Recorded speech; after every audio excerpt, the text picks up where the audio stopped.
अऊज़ुबिल्लाहिमिनश्शैतानिर्रजीम बिस्मिल्लाहिर्रहमानिर्रहीम। अज़ीज़ तलबा अस्सलामु अलैकुम। उम्मीद है आप सब लोग खैरियत से होंगे। अल्लाह पाक आपको ज़िंदगी के हर मैदान में कामयाब करे और आपको अपने घरों में खुश और आबाद रखे, आमीन। आज हम जमात दहम की नेशनल बुक फाउंडेशन वालों की जो न्यू एडिशन है उसकी गज़ल नंबर 3 की तशरीह करेंगे, जिसके शायर हसरत मोहानी हैं। गज़ल है मश्क सुखन जारी चक्की की मुशक्क़त भी। ये इस गज़ल का पहला मिसरा है। शेर नंबर 1 देखते हैं। है मश्क सुखन जारी चक्की की मुशक्क़त भी, एक तरफ़ा तमाशा है हसरत की तबीयत भी। पहले इसके मुश्किल अल्फाज के मानी देख लेते हैं। मश्क सुखन शायरी करना, लिखने का शौक़ यानी शेर लिखने की मश्क। मुशक्क़त मेहनत, एक तरफ़ा अजीब, तमाशा नज़ारा। अब पहले हम जो है इसका शायर का जो है वो तारुफ़ देख लेते हैं। हसरत मोहानी शायर होने के साथ साथ तहरीक आज़ादी के अहम रहनुमा भी थे, यानी ये शायर भी थे। और जब पाकिस्तान बनने की तहरीक शुरू हुई तो उसमें इन्होंने बढ़ चढ़ कर हिस्सा लिया। इन्होंने अंग्रेज़ों के ख़िलाफ़ जो थी वो शायरी की, जिसकी वजह से इनको जेल में जाना पड़ा, कैद होना पड़ा और वहाँ पे इनको जो था मुशक्क़त करवाई जाती थी, इनसे चक्की पिसवाई जाती थी। यानी वो रोज़ाना जेल में जो था 1 मन जो है गंदुम पीसते थे। तो इस मुशक्क़त के साथ साथ वो शायरी की मश्क भी करते रहते थे, यानी उन्होंने शायरी ना छोड़ी और मरते दम तक इसको जारी रखा। हसरत मोहानी को रईसुल मुतग़ज़्ज़लीन कहा जाता है, क्योंकि उन्होंने गज़ल को एक नया लहजा और तवानाई दी। इस शेर में हसरत मोहानी ने अपने फ़न शायरी और अमली ज़िंदगी की सख्तियों को एक साथ बयान किया है। चक्की की मुशक्क़त से मुराद कैदो बंद की तकलीफ़ें और मश्क सुखन से मुराद उनकी इनकलाबी शायरी है। इस शेर में अपनी ज़िंदगी के 2 मुतज़ाद पहलुओं को बयान कर रहे हैं। हसरत कहते हैं कि अंग्रेज़ चाहते हैं कि मैं अपना बाग़ियाना तहरीरें लिखने का सिलसिला बंद कर दूं, लेकिन मैं अपनी तहरीरों से लोगों के अंदर आज़ादी की तड़प पैदा करता रहूँगा। एक तरफ वो जेल में चक्की पीसने की सख्त मुशक्क़त में मसरूफ़ हैं और दूसरी तरफ वो अपनी शायरी की मश्क भी जारी रखे हुए, यानी इतने कैद में, इतनी मुशक्क़त में भी उन्होंने अपनी शायरी की मश्क को ना छोड़ा, यानी शेर कहते रहे। यानी वतन की मोहब्बत और महबूब की मोहब्बत एक साथ ही हैं। इसी वजह से हसरत ने अपनी फितरत और तबीयत को एक तमाशा करार दिया है। मजमूई तौर पर यह शेर एक ऐसे शख्स की कैफियत बयान कर रहा है जो बैक वक्त रूहानी और जिस्मानी मुशक्क़तों में घिरा हुआ है। शेर में एक दर्द और कसक का एहसास पाया जाता है। बकौल हसरत मोहानी, गमे आरजू का हसरत सबब और क्या बताऊं, मेरी हिम्मतों की पस्ती मेरे शौक़ की बुलंदी। ये शेर नंबर 1 की तशरीह थी। अब देखते हैं शेर नंबर 2।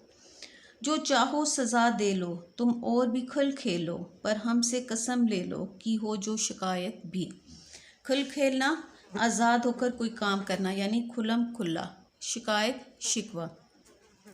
हसरत मोहानी तहरीक आज़ादी के सरकर्दा रहनुमाओं में शामिल थे। उनकी शायरी में ग़ुलामी के ख़िलाफ़ बगावत, आज़ादी की चाह और ख़ुददारी का जज्बा बार बार झलकता है। उनके कई अशार आवाम में हौसला और कुर्बानी का वलवला पैदा करते हैं।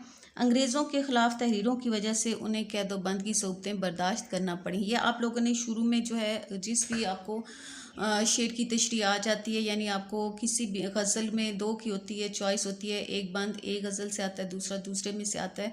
तो आपको चूँकि 2 अशार का एक बंद होता है, तो आपने पहले शेर के जो है उसके स्टार्ट में जो है शायर का थोड़ा सा तारुफ़ लिख देना है। इस शेर में हसरत मोहानी ने पहले शेर वाले मौजू को बरकरार रखा है, यानी इस शेर में को हम मश्क सुखन, चक्की की मुशक्क़त और अंग्रेज़ों के रवैये के साथ जोड़ेंगे।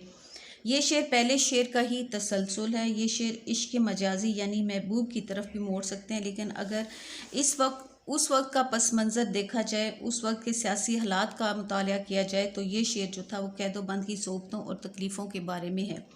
शायर कहते हैं कि मेरा दुश्मन यानी अंग्रेज़ बेशक मेरे ऊपर जुल्म के पहाड़ ढाल दे, जितनी मर्ज़ी सज़ा देनी है दे ले, लेकिन मजाल है जो मेरी ज़बान से हरफ़ शिकायत सुने।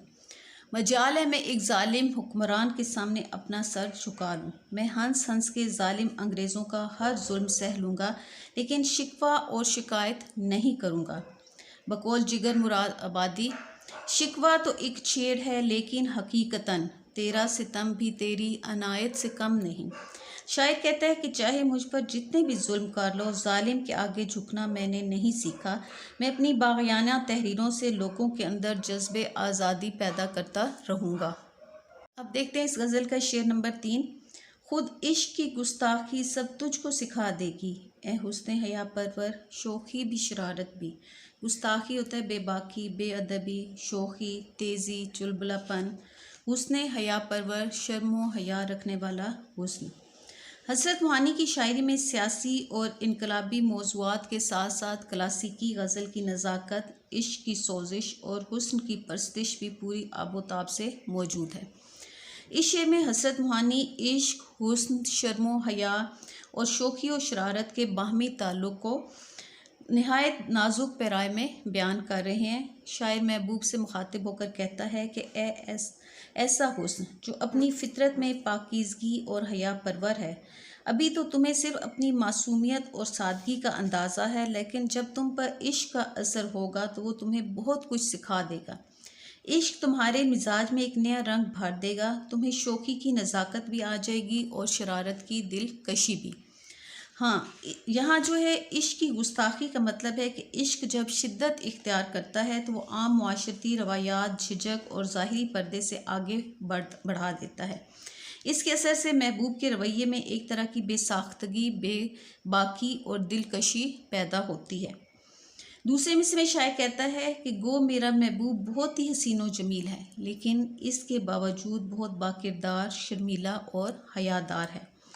शायर पुर उम्मीद है कि इश्क की वजह से उसके महबूब का शर्मीलापन ख़त्म हो जाएगा और इसमें शोखी और शरारत भी पैदा हो जाएगी। बकौल शाहिर, बज़ाहिर उनको हयादार लोग समझते हैं, हया में जो है शरारत किसी को क्या मालूम। ये शेर इश्क की तरबियती क़ुव्वत और उसके असरात पर रोशनी डालता है कि कैसे एक शर्मीला और हयादार हुस्न भी इश्क के ज़ेरे असर शोखी और शरारत का हसीन इम्तजाज बन जाता है। ये था शेर नंबर 3। अब देखते हैं शेर नंबर 4। इस गज़ल के जो हैं टोटल जो हैं 7 अशार हैं। इस वीडियो में हम 4 अशार की तशरीह करेंगे और 3 अगले अशार जो हैं वो हम अगली वीडियो में करेंगे। शेर नंबर 4 देखें। उस शाख के दिल नाजुक, उस शोक की खू नाजुक, नाजुक इसी निस्बत से है कार मोहब्बत भी। उशाक होते हैं आशिक की जमा यानी इश्क करने वाले। खू आदत, नाजुक नर्म, कार मोहब्बत मोहब्बत का काम, निस्बत ताल्लुक। हज़रत मोहानी के इस शेर में इश्क और मोहब्बत के नाजुक पहलुओं को नहायत खूबसूरती से बयान किया गया है। हसरत मोहब्बत के खुशगवार माहौल के बेहतरीन, मकबूल तरीन और महज़्ज़ब तरीन मुसव्विर और तर्जमान हैं। वो खालिस गज़ल के शायर हैं। उनके शेरों में हर उस शख्स के जज्बात का इजहार है जो मोहब्बत के खूबसूरत जज्बात रखता है। हज़रत मोहानी ने इस शेर में मोहब्बत के नाज़ो अदा और उशाक के दिल की नज़ाकत को बयान किया है। वो कहते हैं कि उशाक के दिल बहुत नाजुक होते हैं और महबूब की आदतें भी बहुत नाजुक होती हैं। खुदा जब हुस्न देता है नज़ाकत आ ही जाती है। शायर कहता है कि इश्क करने वालों के दिल बहुत नाजुक होते हैं, उनके जज्बात में लताफत, हसासियत और बारीक बीनी होती है। चूँकि इश्क की फितरत ही नाजुक और लतीफ़ है, इसलिए मोहब्बत के सारे मामलात भी इसी निस्बत से नहायत नाजुक और बारीक होते हैं। यहाँ शायर ने एक नफ्सियाती नुक्ता बयान किया है कि मोहब्बत में ज़रा सी रंजिश या बेतवज्जोही दिल को गहरा ज़ख्म पहुँचा देती है, क्योंकि आशिक का दिल पहले ही जज्बात की शिद्दत और नरमी में डूबा होता है। इसलिए मोहब्बत के रिश्ते को संभालना भी एक नहायत बारीक और मोहतात काम है, जैसे किसी नाजुक रिश्ते को टूटने से बचाना। हज़रत मोहानी ने इस शेर में बताया है कि मोहब्बत का रिश्ता सिर्फ जज्बात की शिद्दत पर कायम नहीं रहता, बल्कि इसमें बारीक बीनी, एहतियात और नरमी भी ज़रूरी है, ख़ास तौर पर जब आशिक और महबूब दोनों ही नाजुक दिल और नाजुक मिजाज हों।